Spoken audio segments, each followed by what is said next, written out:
Just take the hypothetical case if Hinckley had come to see you before he shot the president and he said, I'm going to go shoot the president so I can get a date. What would you have done?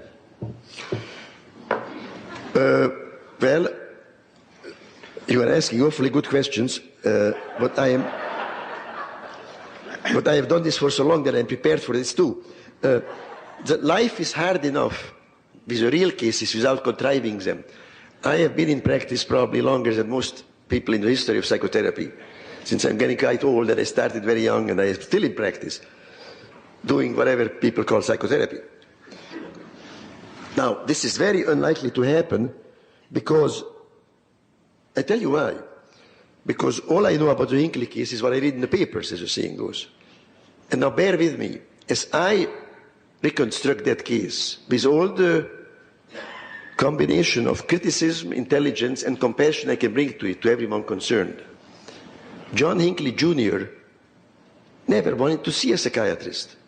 So this wouldn't have happened. At the most, what would have happened is that somebody would have told him, you know, I don't like the way you act, you better go to a psychiatrist, call Szasz. In which case he would have called me on the phone, or maybe his father would have called, and my secretary, and told my secretary, when can I make an appointment for my son? I already went through this. And my secretary would have said, I'm sorry, Dr. Szasz makes his own appointment. And perhaps would have also asked, how old is your son? And if you would have said 26, he would have said, well, perhaps it would be better if your son called, because he'll probably want to talk to him. The chances are 1 million, 10 million to 1, that I would have lost that case. See, I am not in the business of recruiting patients. Because if you build in this kind of roadblocks, the people who get to your office don't come and announce, I want to shoot the president. Because if they want to shoot the president, why should they be there? People often ask me, supposing somebody comes to my office and says, I want to kill myself. Well, if you want to kill yourself, what are you doing here? Why did you go up on the top of the height and jump down? I mean, they're in the wrong place. So, as I told you before, I try to find out on the phone why the person wants to see me.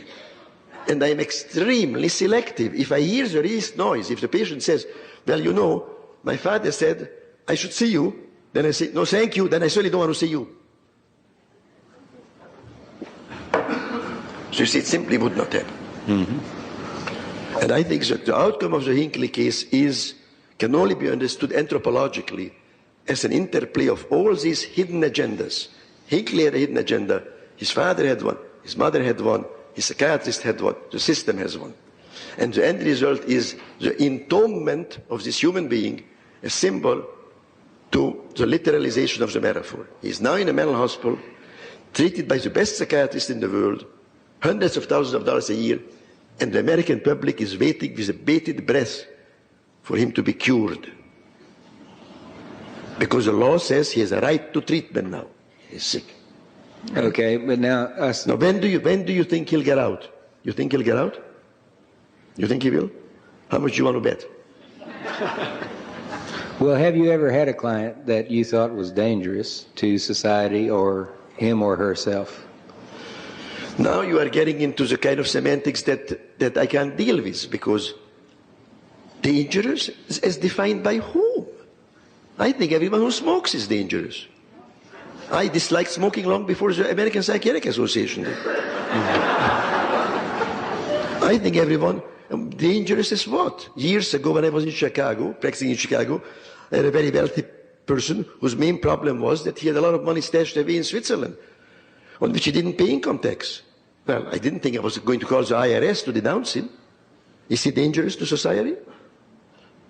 It's not my business. I model myself against the priest in the confessional.